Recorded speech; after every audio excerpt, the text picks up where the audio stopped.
If you're a musician looking for a manager, Scooter Braun might be available. The infamous music mogul, notable for his role in the careers of artists as wide as Asher Roth, Justin Bieber, J Balvin, and Ariana Grande, was in the news for getting reportedly canned by several of those high-profile clients, including Bieber and Grande. Scooter has made his fair share of enemies, most notably Taylor Swift, and the small country's army that comes along with her after buying the company that owns her masters. He's got a lot of free time on his hands now. It might be time for him to find some new clients. But no more free advertising for SB projects. Let's get into it. One of the most common questions that rising artists asks is, do I need a manager? And that's a complicated question, but today I want to talk about how we can answer it. I'm going to do that by going through what managers traditionally do, what mine do for me, and also how that role has changed. To make this video more useful for artists, I asked my Instagram, go follow me on there by the way if you don't, to send in some manager related questions, so I'm going to weave those in as we go on. What is a manager? We have to start here, right? What do they do? This was one of the most common questions I received on Instagram. At the simplest level, an artist manager is a representative for the artist. They assist the artist in whatever facets of their career that they feel like they need assistance in. No artist is made equal, so no manager's duties are made equal either. Traditionally, a manager might be seeking out opportunities for an artist, new collaborators or producers, shows, brand deals,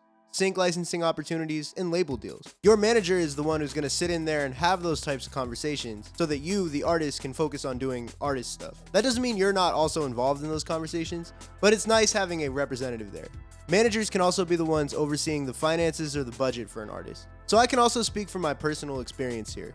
For those of you watching this video who aren't familiar with me as an artist, I make music under the name HADJI. I've been releasing songs since 2018. I've toured, sold merch, released a couple projects, but this is not really about me, but just you can check me out if you want to see who's talking here. I have two managers who run a company together. What I really get out of my management situation is them filling in the gaps where I feel like I might come up short. For example, I'm very much on top of like reaching out to blogs and submitting my music to places and maintaining relationships with people. A lot of artists are not into stuff like that, and that's traditionally something that a lot of managers do. My managers still do that stuff for me a little, but where I really need more help is in my long-term strategy. My brain runs at like a mile a minute. I make a ton of music, and a lot of it sounds really different from the other music I make. My gut reaction is to just vomit all that out with no strategy whatsoever, and in 2023, that's really just not going to get you anywhere. What my managers do for me is help me see the bigger picture when I'm doing videos or getting projects together. They help me build that narrative and my image. I've come a really long way in my image since I started working with them.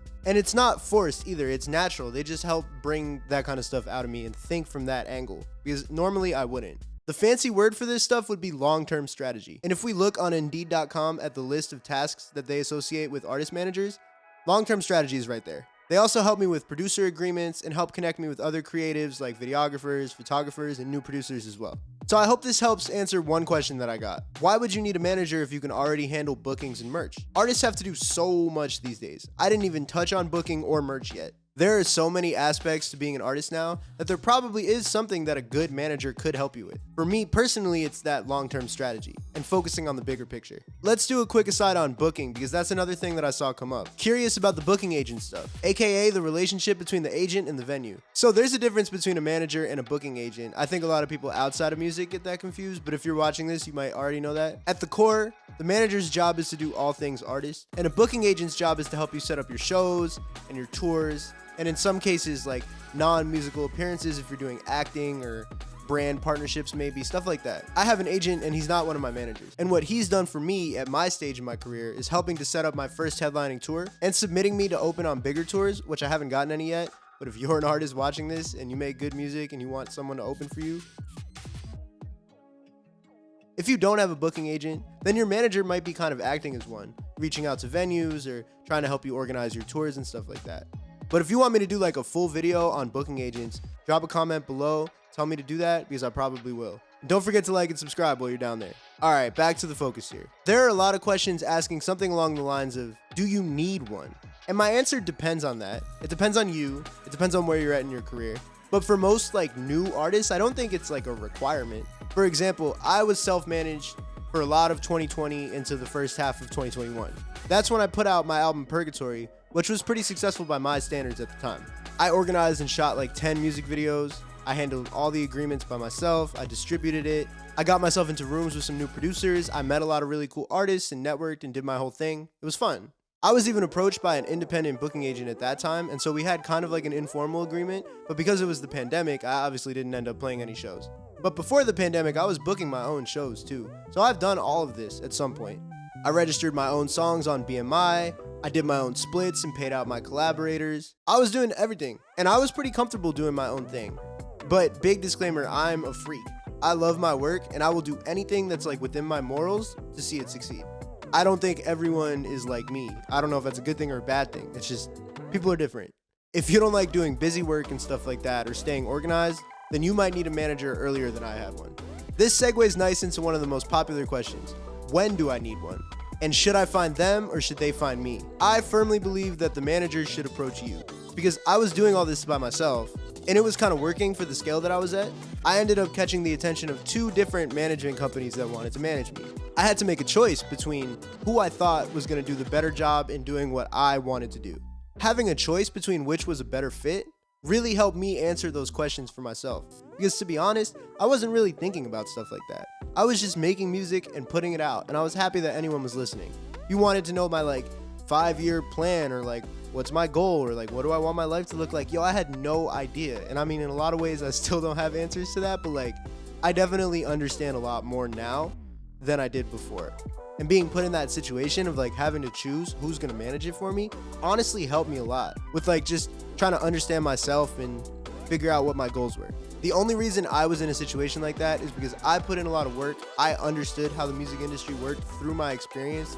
I didn't go to school to be a musician. I didn't study anything like that. I really just learned it through experience. But doing that helped me understand what a manager could do for me. And it also put me in a position to show them hey, I have something going here. Now, what if we built this thing together and we saw where we could take it?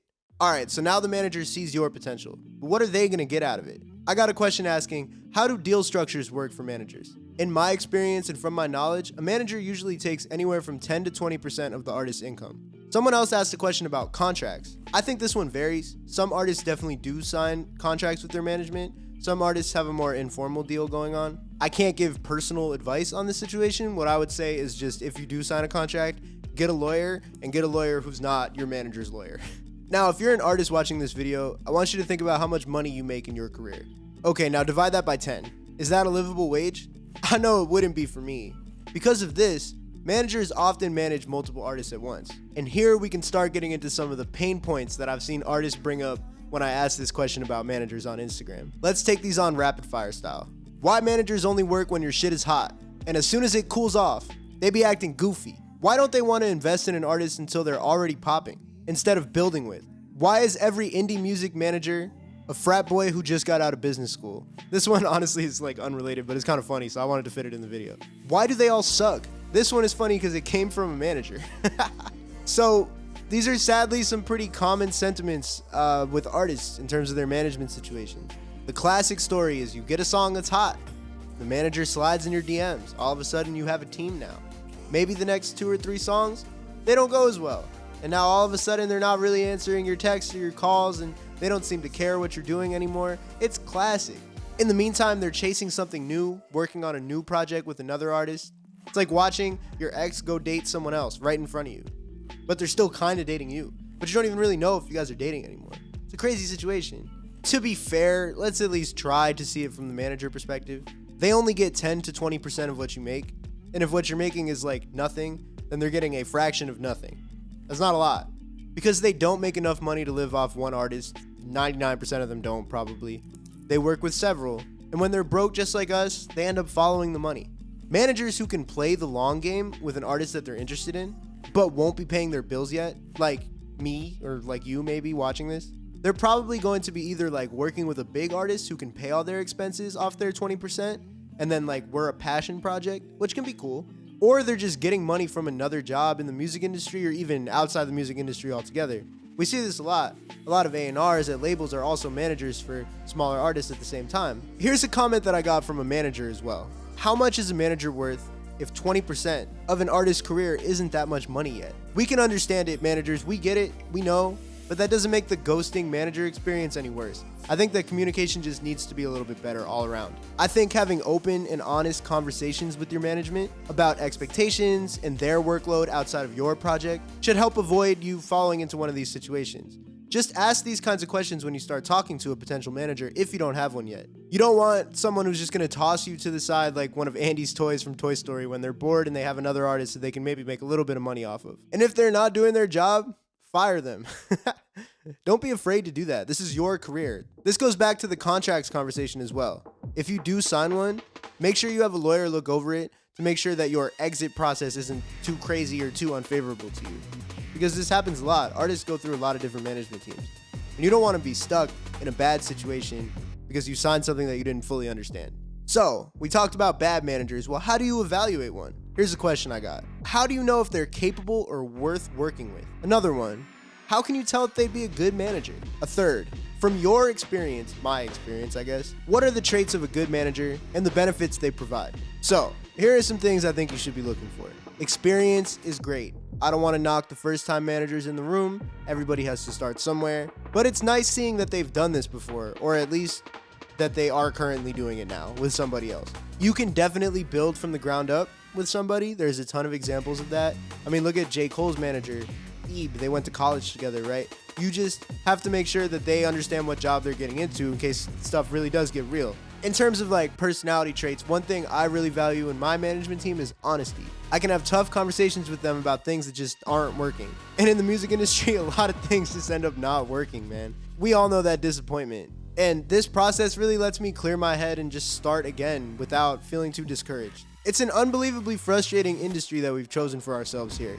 So anything that's gonna make that more stressful, you have to kind of think about whether or not that fits for you.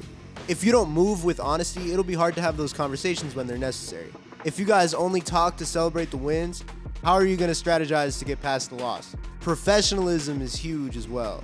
You don't want managers who are being dicks to people who don't deserve it, or maybe not replying to emails that they should be replying to, or just like ignoring opportunities in favor of something and not really talking to you about it. Professionalism is huge. You want someone who can move with decorum. I got the vibe from my managers when I met them that they could do that. And it's been confirmed for me when I see how they reply on email chains and stuff like that. They're definitely moving with professionalism, and that means that I'm cool with working with them. So these things are gonna vary, right? But with me, these are the things that make the difference. So this is not a requirement, but one thing I really like about my management team is that one of them used to be an artist as well. So he understands the artist brain. And I really think that helps some of my decisions make more sense, because sometimes I feel crazy talking about certain things. And at least even if I am being crazy, he like understands where it's coming from, you know? Speaking of, I'm getting Mike, one of my managers, on the call to help answer some more questions. There's only so much that I can answer as the artist, so hopefully he can help us fill in some of those gaps. Let's see. Oh, the game, it's like totally different. The game now, as far as like breaking, is so much more internet focused. Like, it was very internet focused then, but everyone was still touring. It was a lot more viable to go out there and tour, and there were more support tours, and there were like more active like local scenes. Like in like 2009, we were like self-booking ourselves around the country, you know, and we either play for 5 people, or like sometimes like if there were like 70 people, it was like a big deal. It was like, holy shit. And like that like went a long way for like making like real fans, you know what I mean? So you'd see like the numbers online grow, and they'd usually line up pretty well with like what you were worth ticket wise and like the kind of fans that you actually had. Now it's like you see people that have like fucking like 2.5 million monthlies that can't sell 100 tickets in, you know, Cleveland. So it's a different game. Like the optics are totally different for success. And it's funny, like I feel like sometimes I'll look at an artist that like by the numbers looks small, but you know, if you know how to look for like the consistencies that are like a sign of like them having real fans, those are the ones that are probably out there and like have a good touring business, which is like how you make money, honestly. You know, even at the highest level, you're making so much of your money on the road. If you don't want to get like your ass dropped if you fall off, be more selective with who you hire as a manager. You know what I mean? Because a lot of like, you know, the high profile, more yes men types that don't like get in the weeds with you, a lot of which are way bigger managers than me, it's like they will do that. And I can't even fault them. It's like, I don't know, if your biggest artist is fucking, I don't know, like pick someone, you know, fucking Bruno Mars or something, like, and you're trying, like, you lose touch with developing anything. That just like is par for course. Like once you're like at that level, it's impossible to like really like kind of get it anymore, what that grind is like, and you're looking to pick up stuff that's starting to go off and then help it scale, and a lot of those people are good at that. You know what I mean? So like I said, I don't really think anyone's wrong. 9 times out of 10, I think if an artist is bitching about their manager, actually, I was gonna say like they're the one that's wrong, but I guess that's not true. People do hire fucking people that suck, obviously, but I think if like you're like, oh, I wish I would be bigger if I had a different manager, like that's not true. That's what I was trying to say. If you think like you'd be getting more tours if you get a different agent, all that shit, 9 times out of 10, it's not fucking true. It's just that you're not doing something, and if you're blaming it on other people, it's like that's the canary in the coal mine for that. I don't even like think of it as like splitting my time so much as I do just like who needs what when. I always describe it as like spinning plates. You just spin the plates, and like when you can no longer spin all the plates, something's got to go, or someone's got to come in and contribute. And that happens. That's usually I hate that we named the company Good Problems, because like I say it all the time, and now it's always like sounds like it's a fucking pun, but like it's a good problem to have. Like if I can't spin the plates anymore, it means people are doing well. If artists knew every time someone said no, they'd all be really fucking bummed. And this business is a lot of no's until it's not. And part of our job is to like be like a fucking human shield to the no's. If you want me to tell you every time I fired your project off to somebody and they either didn't respond, or they were like, it's not my thing, or they just like liked it in iMessage, it's like I can tell you that shit, you know what I mean?